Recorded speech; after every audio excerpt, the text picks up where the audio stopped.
Thank you everybody for joining us today. We are super excited to be pairing up with the wonderful ladies of Snowflake, and we're really excited for the content that we have for you guys. There's a lot of you here.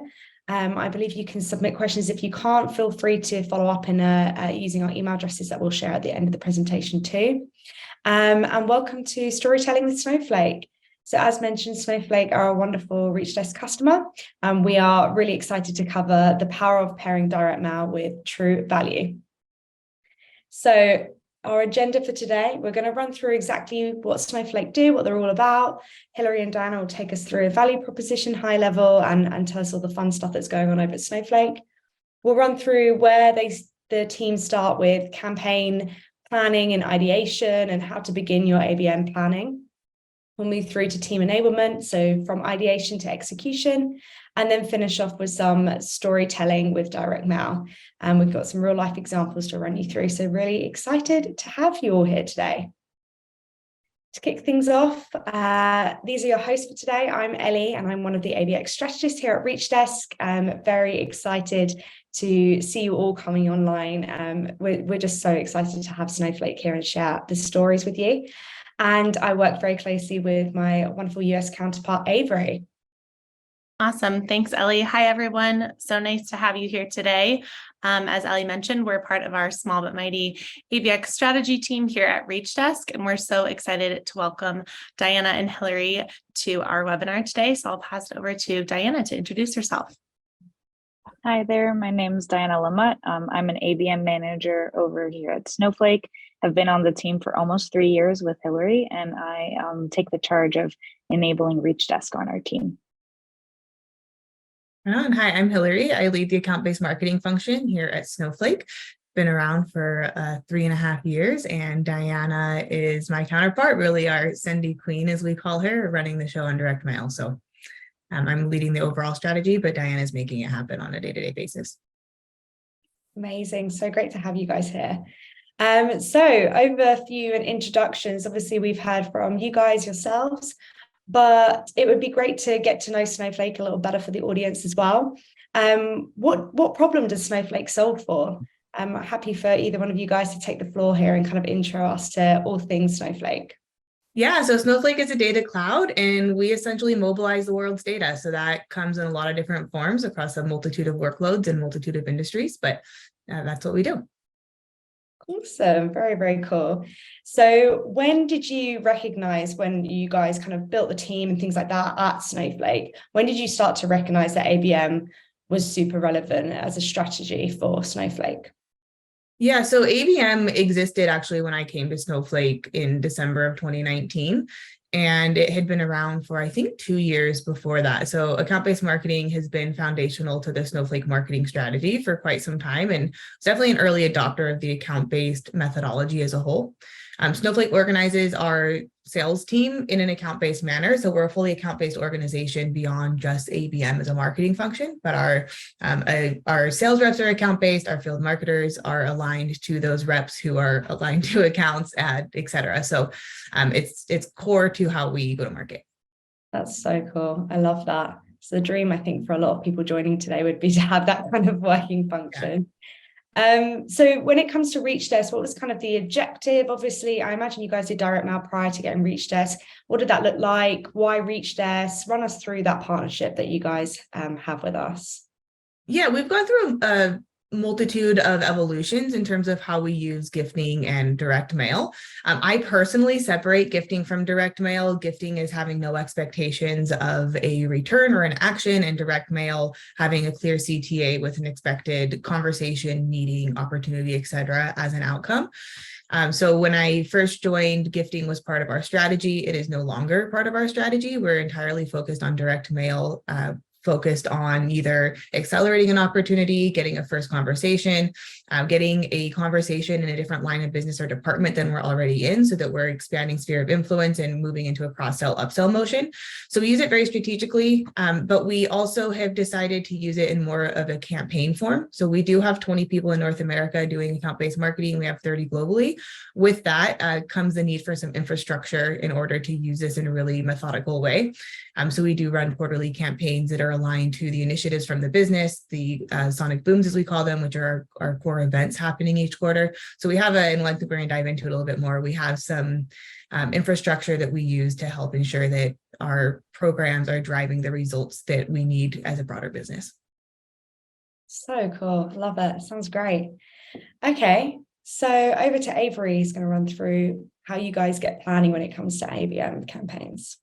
Awesome. Yeah. So I'd love to dive in here, but I just wanted to touch on something, Hillary, that you mentioned all around kind of your transition from the use of gifting to the use of direct mail.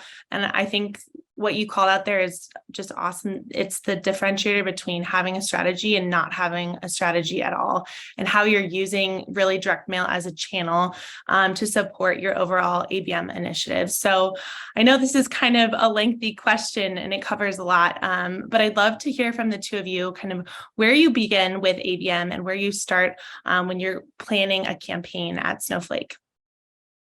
Yeah, I can piggyback off of where Hillary kind of left off. We are lucky enough that we're super aligned with our marketing leadership. So we definitely start our campaign planning almost yearly. We know what our Sonic Booms, our like pillar events are going to be quarterly. So me and Hillary, even for our summit event that's happening in June, I believe we started, in October, trying to source our ideas. So we kind of are always aligned with these pillar events to either continue product awareness or announcements that have happened through your post events. We do get the opportunity to also align with leadership, sales leaderships, to kind of understand workloads. If that's a niche for, let's say, an industry that we really need to focus on retails, we will also plan for those campaigns. But again, 6 months is kind of our sweet spot of when we want to launch something. It'd be helpful if I was off of mute, but thank you. That's great background. I did have one follow-up question. Ellie and I talk a lot about pairing your messaging with your key value prop and, of course, your delivered gift when you're using direct mail as a channel. So when you begin to plan these campaigns, where do you like to start? Is that with the key message and the value prop, and then you kind of use that messaging to inform the gift you've selected, or is it another way around? What do you find works best? Yeah, I can hop in here. I think you need to know what problem you're solving before you can even come up with the message. So is the problem that you expect people to register for an event and not attend, for example, and you want to engage those who did not attend? Well, now your messaging and your gift are going to be different than if you're doing a follow-up with people who did attend and you want them to incentivize them to share the message with other people on their team, and you're now giving them a different item that will help them share that message, right? So the first thing is, what problem are you trying to solve? And it needs to come from a top-down, bottom-up motion. And what I mean by that is, like Diana was talking about, what are the core initiatives in the marketing perspective? If you just go with the marketing perspective, you're going to be shoving something down on sales that they may not want or need. But if you take the perspective of sales, what do they need? And in this case, let's use the same examples. Their key accounts registered but did not attend the event. And then the marketing initiative is that this event is driving top of funnel pipeline for a specific industry. Now you marry those together and you're solving the problem and the need of sales with the message and priority of marketing. And that's where the sweet spot of success comes from, is marrying those two together. And I essentially look at ABM as like, that is our job, is to have that intersection of top down, bottom up at scale. So that's how I look at it.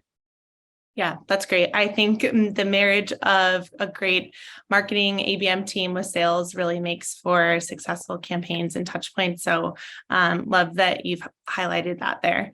My last kind of question in this section would be, how do you manage the actual fulfillment of these gifting touch points once you've brainstormed kind of how you're going to be using gifting as a channel in your campaign? Are there any specific features within our Reach Desk platform that you leverage more than others, or what does your process look like so that when you're planning out those gifting touch points, you've really thought through it from inception to completion, and the fulfillment process and the sequence outreach and the messaging is all succinct? Yeah, so again, with the early planning that we do, once we have our idea or what we're going to be kind of, following in the tail ends of an event, whatever it may be, we then tend to, for direct mailers, use triggered campaigns. Not everyone here at Snowflake has licenses for Reach Desk. So we found that building basically a web page where people can fill in their information claim the gift or the direct mail with kind of messaging. That page that we create already has a call to action, usually educational pieces that we've curated. We have those folks fill out that form, and then that's how the leads claim the gifts. For us, when we're deciding on what to send, we have actually had materials that we got from our last vendor before we had reached us, so we've repurposed some of those, and then we're creating through our project management team with Michelle, we're creating CTAs, so basically postcards that are taking folks to informational page that we've provided, again linking to either the pillar event, whatever the alignment is or message that we're trying to get to, and then we're kind of curating all that gift together. Again, that postcard is, I think, pivotal for all of our direct mailers to always be able to tie something, so we can create something that new, or we get to repurpose some of is it an intro box with a mug and maybe a notebook, but that call to action on that postcard is what's kind of differentiating all of these mailers. And then, we always tend to do 500 or below of items. We don't want to, just buy to buy. So we're really trying to get through most of our inventory so that we don't waste anything.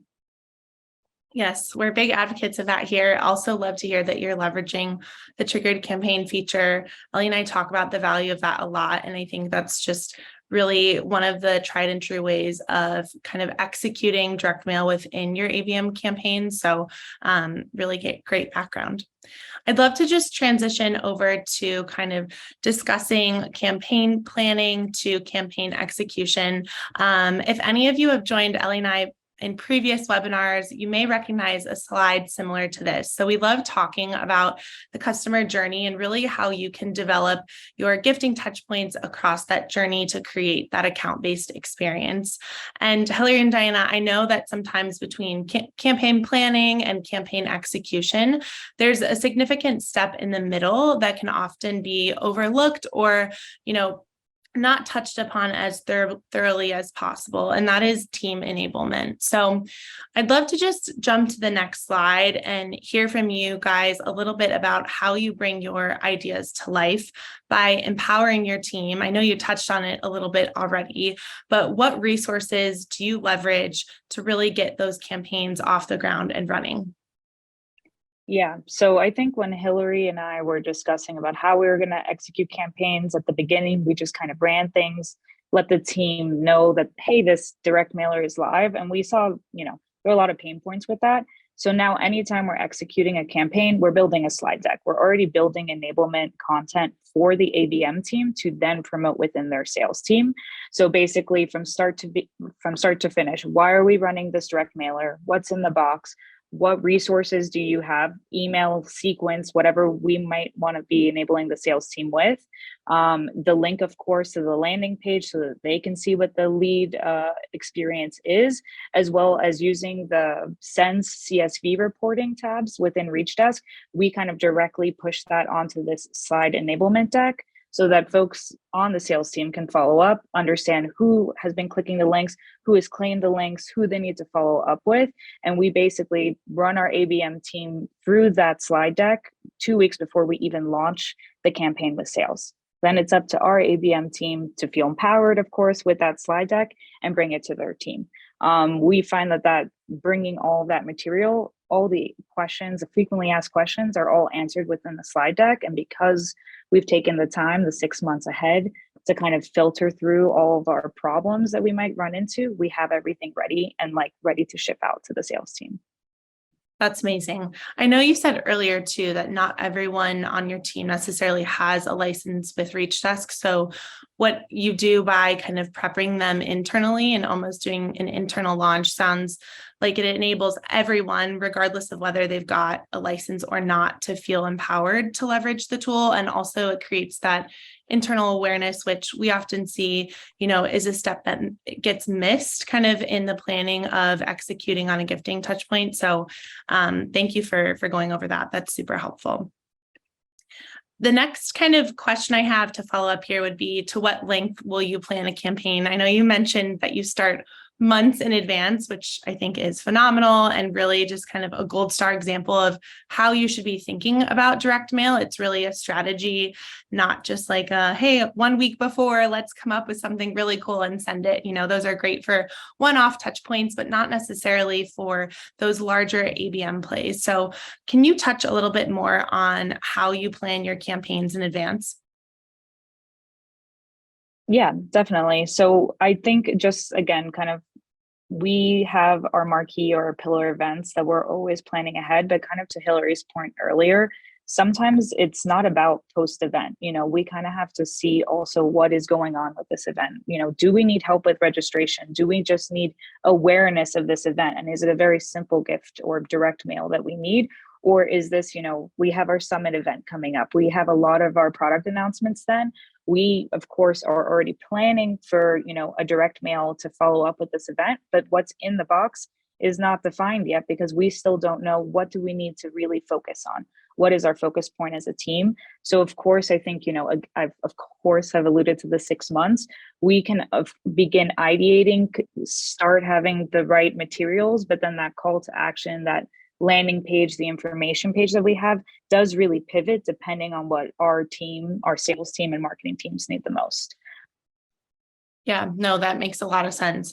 So in terms of once the campaign goes live, do you provide weekly check-ins with the team to understand progress? What does that look like after that internal launch, then the subsequent external launch? Do you have meetings set with the team so you can understand like a cadence of click rates, open rates, et cetera, claim rates, and how you can kind of pivot based on that activity? Yeah, so that's a great question and something that we have continued to try and stay aligned to. I currently work with Lindsay Soleil on the verticals team. I'm a part of our enterprise team. So we both kind of head our ABM enablement when we're launching a direct mailer. So they're kind of joining the greater team calls of verticals and enterprise to say, hey, how is the mailer going? What's the feedback from sales? Remember, this is the report that you guys should be checking for sends, which me and her are kind of in charge of updating basically every 48 hours once a mailer is live. And through that, then we kind of hear the feedback. When we start noticing that there's not a lot of claim rates, there's not a lot of click rates, that's when we definitely go to our team and say, hey, what's going on? Do we need to redo an enablement session? Do me and Lindsay need to join team calls? Do we need to join the greater calls? Hillary, our leadership has joined SDR leadership calls, other sales enablement calls to launch direct mailers in the past. So it kind of depends on how successful the campaign is going to do the follow-up. Yeah. And again, this is still a work in progress, something that I don't think we have down yet because, just like at any company, we have a lot of campaigns that are already live. So it's making sure that we're holding sales accountable consistently. Yep. No, I think that's a great point. And again, kind of that marriage between the teams is so important to make sure you're talking the same talk, walking the same walk, and you can pick up if something doesn't go the right way and adjust. So those are all really great learnings. Now, I know we covered a little bit on the type of content assets you create to complement your campaigns, but my other question would just be, do you kind of have an internal resource library that your team builds out so that when you're moving forward on other campaigns, you can use that folder to kind of look back and say, hey, this is what worked and this is what didn't, and iterate from there? What works well at Snowflake?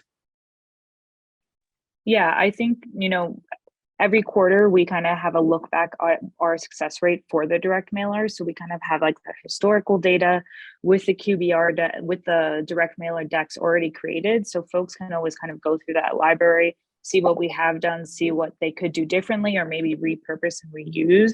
I think for the content that we've created, our ABM team basically creates their own landing pages or informational pages with Adobe. So we get to kind of just curate either a workload announcement, and we can kind of take what we've already deemed successful and repurpose what we need. We do have an ABM operations manager that works with us to help us kind of launch all of this. So if we need to kind of go above and beyond with the page, we have that extra support to do that.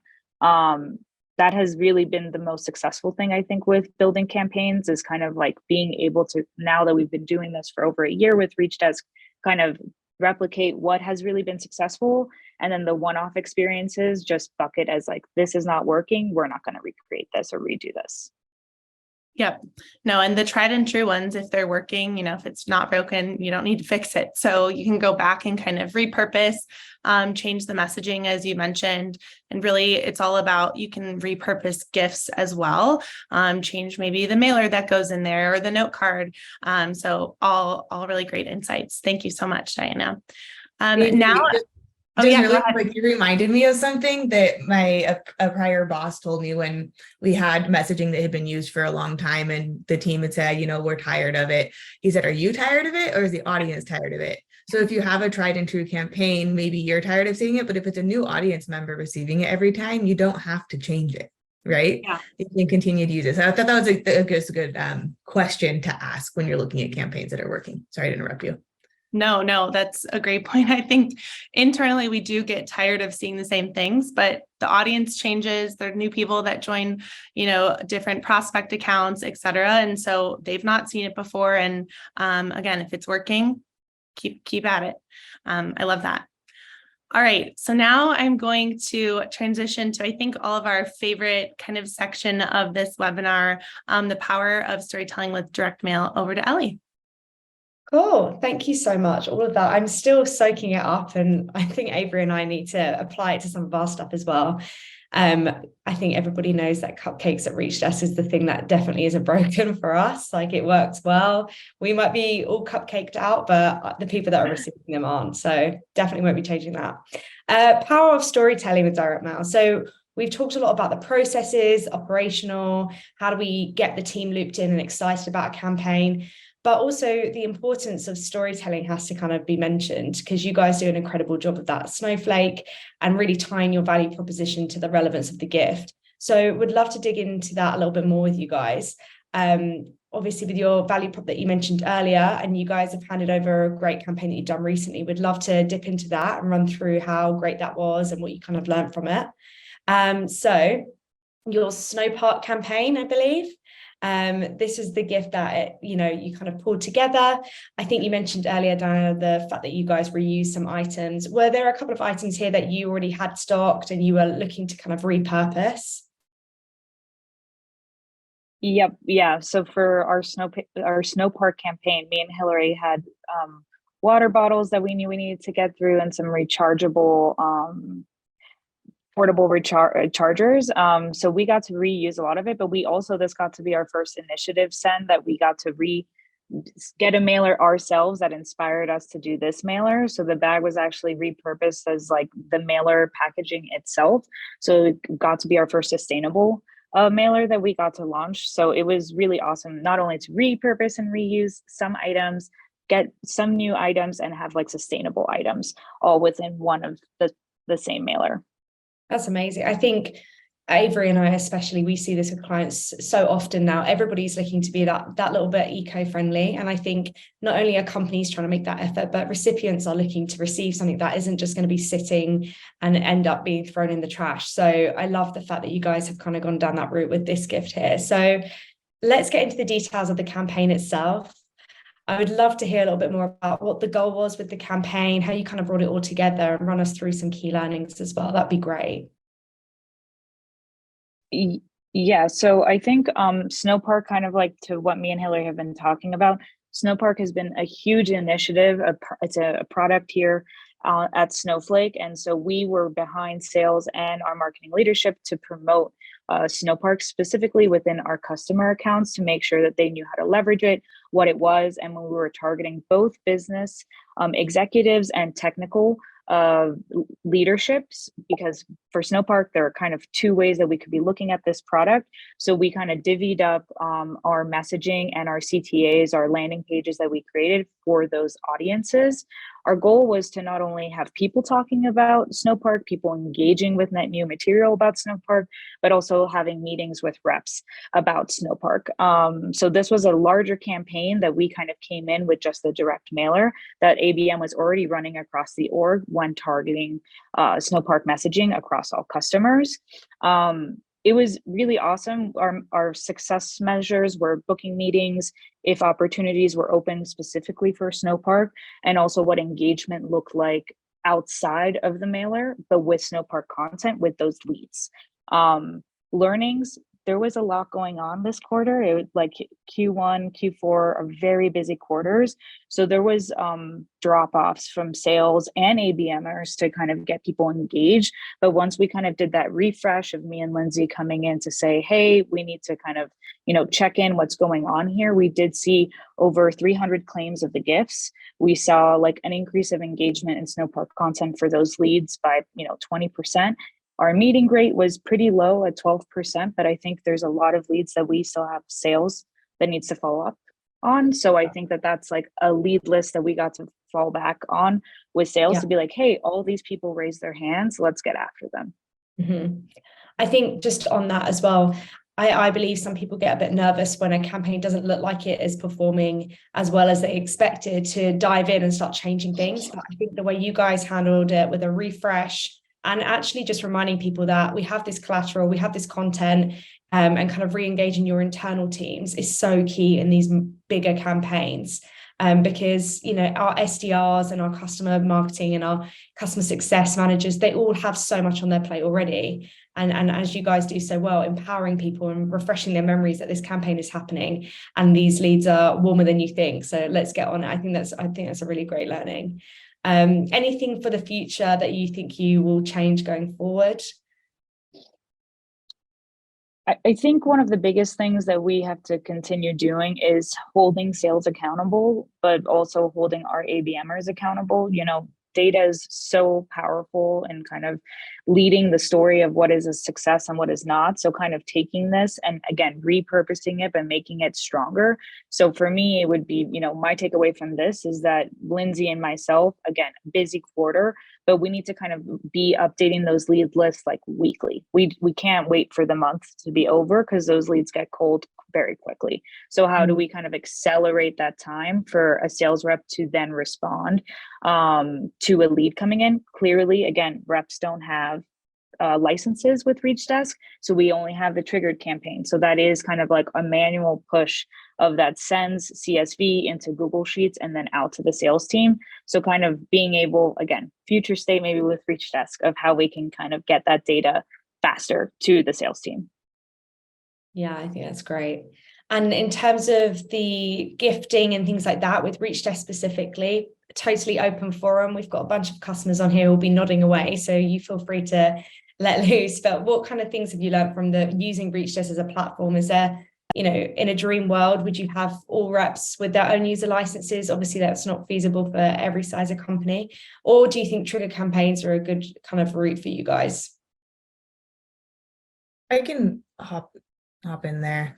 I think that reps having licenses is really important for a lot of businesses. For us, we've just chosen to take a different route because of some specific challenges that we were facing in terms of onboarding, offboarding, accountability, follow-up for what the gift was used for, whether it was a gift or a demand gen form or a demand gen style mailer. So I think that, a question came through the chat about how do you do this with less ABMers? Having AEs have their own licenses is a great way to do that. Enable them, make the gifts and mailers available, let them send them. I think a healthy mix of triggered campaigns and AE sent mailers is a good way to approach it, but it really depends on the budget that you're using. And this is more of like, from my perspective as a leader, the budget that you are given and that you are using, what is it intended to achieve? And what form of campaign do you need to run to achieve that ROI for the intention of your budget? If you have budget that's designed for gifting and AEs can send that and you're not worried about following up on it, great. Nothing wrong with that. My budget, that's not what it's for, and I have to use it differently. And so our team has taken a different approach. So it just depends on what you're trying to achieve. Yeah, I think that's totally fair. I think someone has mentioned in a question about the prices of the type of things you had in that box. We can share that offline. I think you guys kind of had a hybrid of existing stock and newer stuff, so we can do that offline as well, so we can follow up with you there.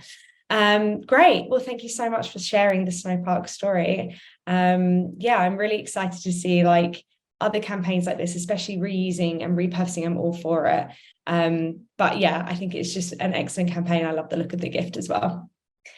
So, we've already had a question in the Q&A regarding, if we're slightly smaller teams, how do you guys are slightly bigger and you're not the typical, Reach Desk client. We've got a lot of small guys, direct mailing and trying to plan their ABM campaigns and strategy. So we've pulled together the top tips that you guys have sent over. I would love to run through these. External tips. So you're kind of focused on external.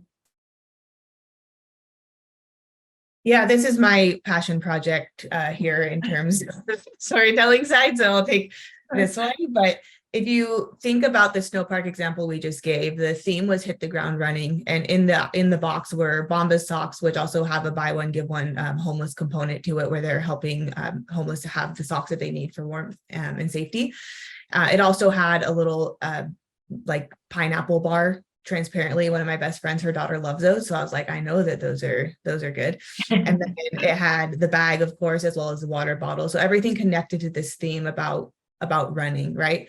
But more importantly, the offering that we were promoting, the specific message is that you can code in Python and get going a lot faster with our product and with building what you need to build in Snowflake because of that. So it's connecting the message of what you're actually trying to get them to remember is not remember Snowpark. It's that remember with Snowpark how quickly you can go. And now when you grab your water bottle or you put on your socks or you grab your bag to go somewhere, that message should be reinforced each time. So that's the idea of the relevancy, is you have to ask yourself, when the postcard is gone and the thing is sitting on their desk or on their counter, when they see it, will it trigger the response that you're looking for? Yeah, I love that. Avery and I we end up boring each other, I think, talking about how powerful tying your value prop is to, and kind of making sure it resonates with people too and breaks through like the number of emails they get every day. I think that's really, really key. And obviously making the gift a good one too. Yeah, and that goes to no one wants another notebook. And I, for the audience, I actually asked Ellie and Avery, like, should I take this off? Is it rude? So if you're giving notebooks, more power to you. It's intended. But I think the idea here is, is it about if you're trying to share your message, maybe you have a really charming message about taking notes or remembering things or how it relates. Great. But you do have to remember, especially in this day and age, a lot of people segment direct mail by a director level and above. And so a lot of the same audience is getting a lot of the same things. So if you send a notebook, everybody else is sending a notebook, or you pick the thing from the agency that is like the number one thing, your audience is likely to be getting a lot of that. And if the goal is to differentiate, you're not differentiating.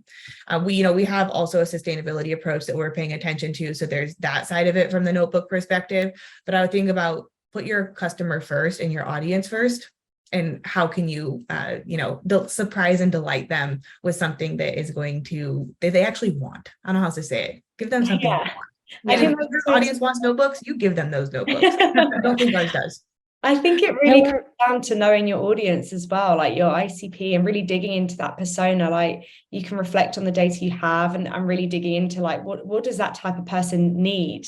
It's different to what they want and what will surprise them. So yeah, I think that's a great point. Sorry, did I cut someone off? I think I might have. I was just thinking about Hillary. One of her first advices to me when we were first starting direct mailer is like, what would you want? What gets you excited? But also in that same breath is like, but are you an IT, director? Like, what is that difference of you might love a tote bag, but that might not be for the entire audience. So really putting myself in a more objective position to understand what the mailer should be. And so I always kind of approach when I'm sourcing things for Hillary with that idea in mind. Yeah, I think that's great.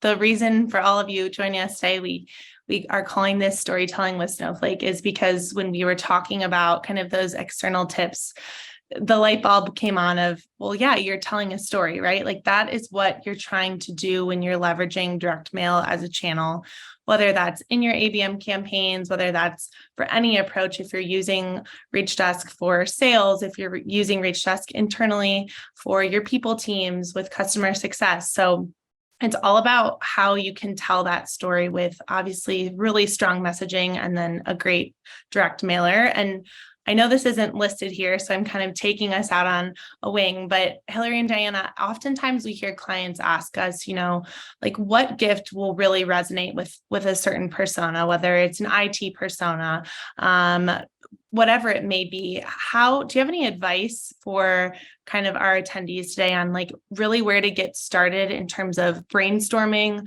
the right gifts for those personas? Is there any approach you take at Snowflake that you found has worked really well? You need to ask your customers. So if you are targeting them and you don't know what they want, then you need to talk to your sales team and vet some ideas or talk to them directly. Diana and I will be at our customer conference in June in Vegas, and we have an entire, it's not direct mail because it's live, but essentially an activation with gifting involved, and we'll get live feedback right then and there, what's resonating, what's not, what they're into. We'll talk to them. You need to know your audience in order to tell them the story. And like I said, if you can't talk to your customer directly, talk to sales. You can also engage with people in the office, talk to your product people as well. But we were deciding between two different like cups essentially the other day, and I always have Diana send me samples. And we got this pair of socks you wouldn't believe was the scratchiest pair of socks I've ever seen in my life. Oh, gosh.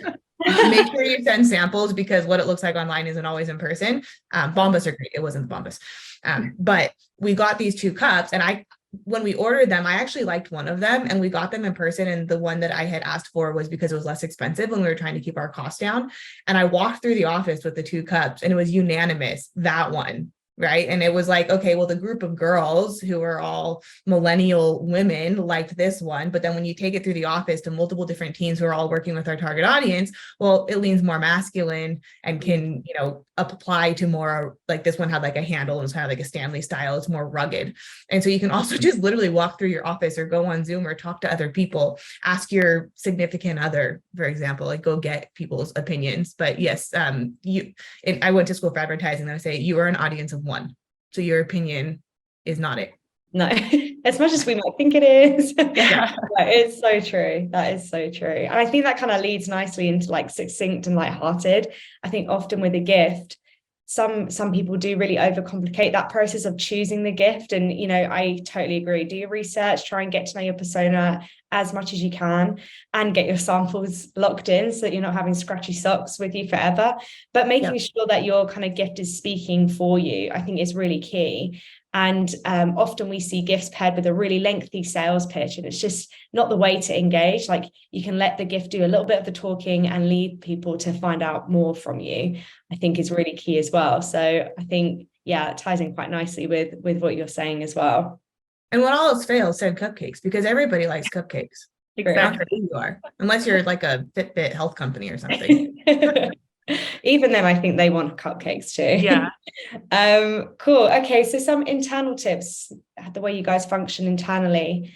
Who wants to run us through these, Diana or Hillary? I can kick us off and then kind of lead us in. So the first is really be clear about the goal of the campaign and how it benefits the team. I know you talked a lot about kind of those internal launch calls. And I think that is just truly an awesome way to enable your team and also provide education on exactly what you're sending, so that you don't get questions or emails or pings the day of a campaign goes live like, Hillary, I have no idea what this is. I didn't know this was going to my customers or my prospects. So anything you want to add here, ladies, on just talking about being super clear internally and providing enablement so that you're all in lockstep and nothing is missed? Diana, you want to take it? I can take it. I was like, I don't know who's gonna go first. I would just say that I think I really talked about this at the beginning, but having that time, especially if you have a smaller team, being able to plan ahead so that you have the time to build that enablement deck and you have the time to kind of build out your reporting. Everything is to sync to your CRM, whatever it may be, that you're going to be blocking off time to kind of update that reporting so that you can update that to the sales team.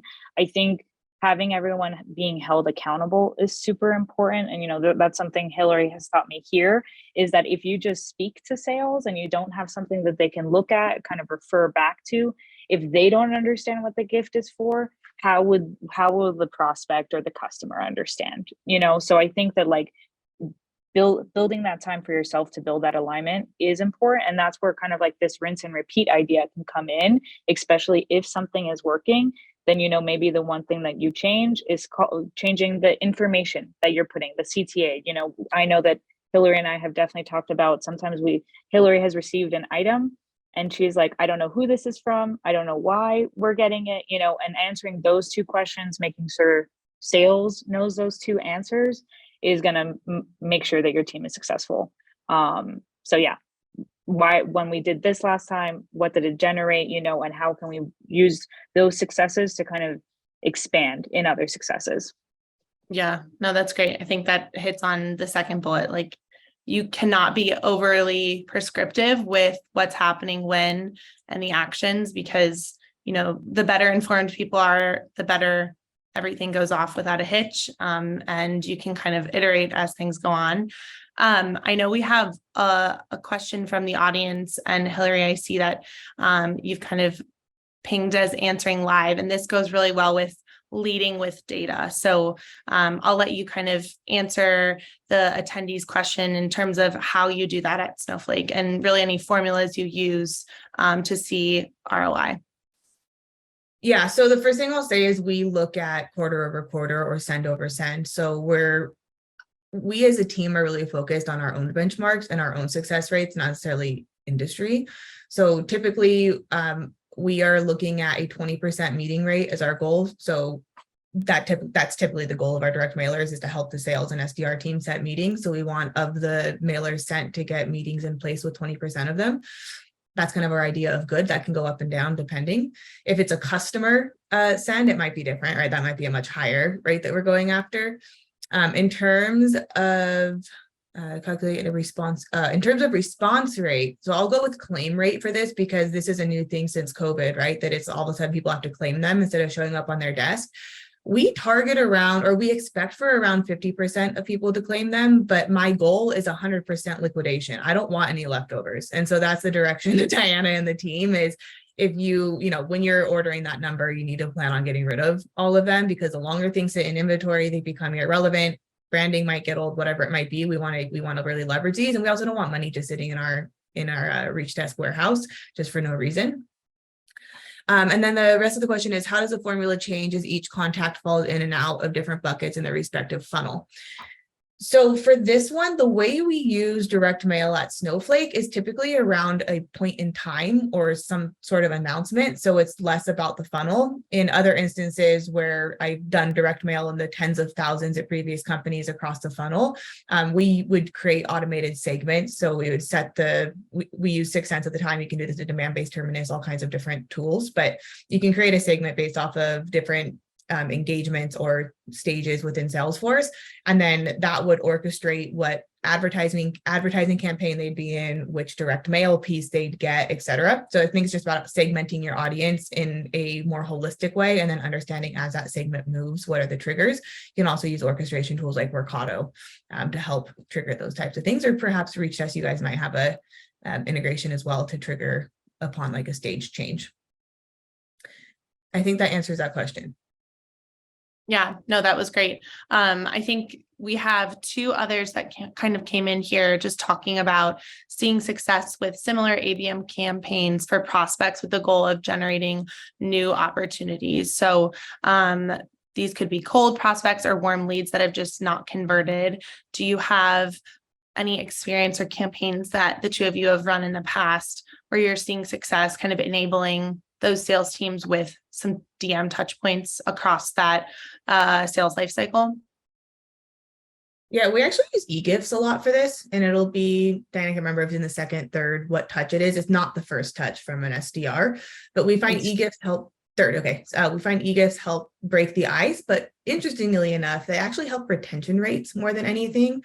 So that once somebody has booked a meeting, they actually show up to it, because we all have a little guilt on our shoulders, right? After somebody has offered us something like that. So obviously you shouldn't do marketing for guilt. That's not what I mean by that, but it's really helpful in actually attending the meeting. So yeah, we do e-gifting at a very, very large scale across all 230 of our SDRs. They're all equipped and enabled to be able to use that for booking meetings with prospects.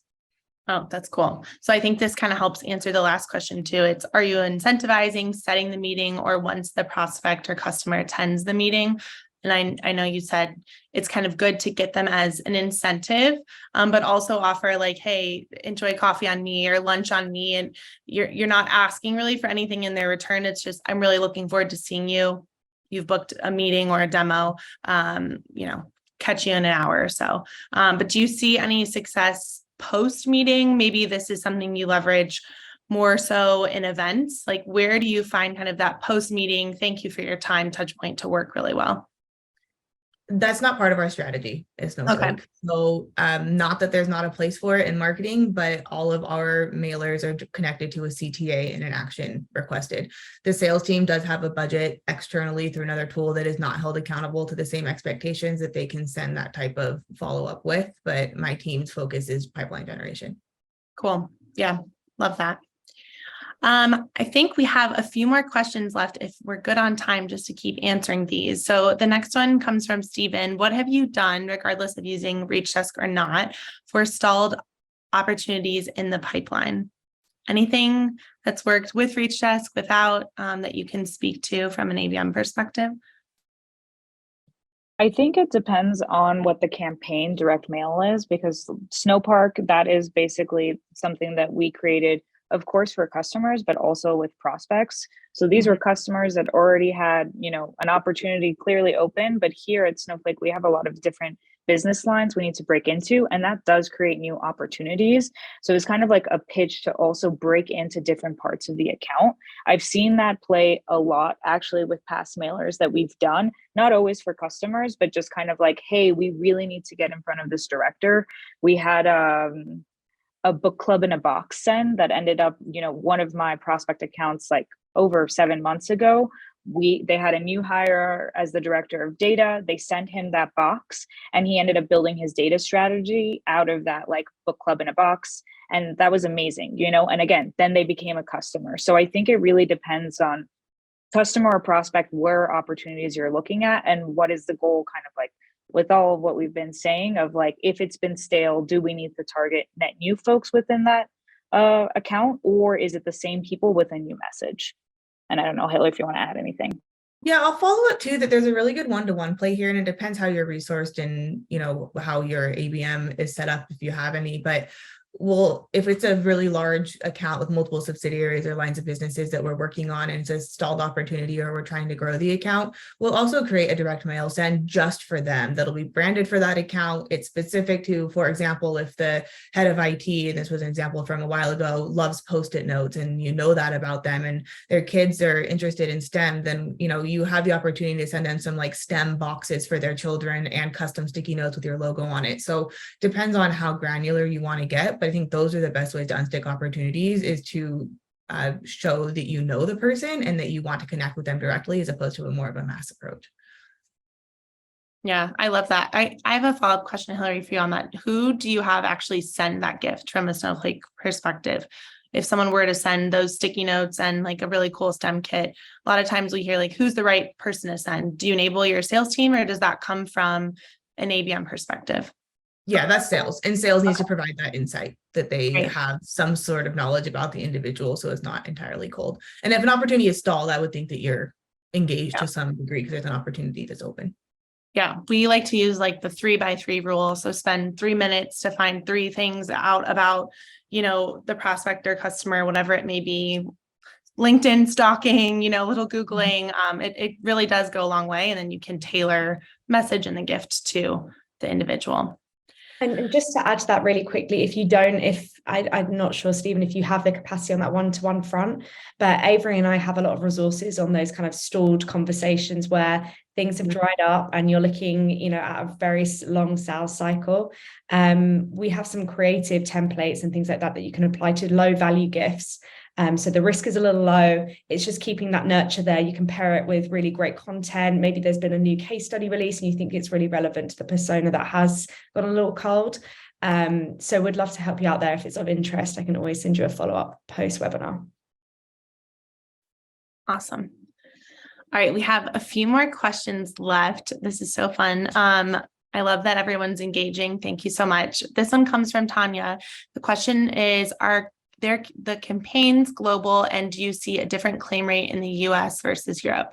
This is a great one because we have clients across the board all over the world. So Diana and Hillary, can you touch on a little bit any global campaigns you've done, any claim rates you look at, or different kind of ROI metrics when sending in different regions? I can take that. I was thinking if Diana was coming off mute. So we actually use ReachDesk for the reason of like the global enablement and the ability to send globally. That's one of the primary drivers of why we became a customer. We do not replicate directly in Europe and APJ. We often have seasonal campaigns, and obviously we're not going to send our s'more kit to Australia when it's summer there and winter here. So there's some nuances like that to be aware of.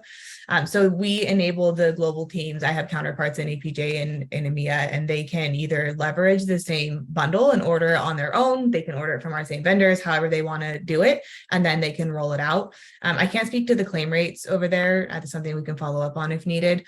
In terms of e-gifts, that's one of the biggest deals, right? Is because the culture is very different, and you can't, like, the kind of ongoing joke of Snowflake is you shouldn't send a Starbucks card to anybody in Canada because they wanted a Timmy's card. They want Tim Hortons. And so you have to know your audience and adjust. So the short answer of that is they are made available globally, but they are tweaked and a little more nuanced when they actually are rolled out globally. And it's up to the local teams to determine what's appropriate for their market.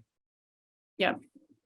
That's great. And kind of a follow-up here, the other question was around, do you use marketplace gifts? I know you touched on e-gifts and kind of knowing your audience, but do you leverage marketplace? Do you leverage our professional services? What kind of is your go-to when it comes to planning maybe a smaller campaign and then one of those larger bespoke touch points where you've got multiple steps sequenced across a few months?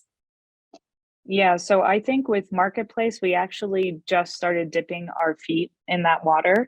The biggest reasoning is being that we are always branding our gifts. So, you know, on the Marketplace today, there's clearly that filter where you can hit brandable. So we had a prospect-based event, a post mailer that we had as follow-up, and we were able to do 2 different Marketplace options. So again, it's like up to the prospect to decide on what they wanted.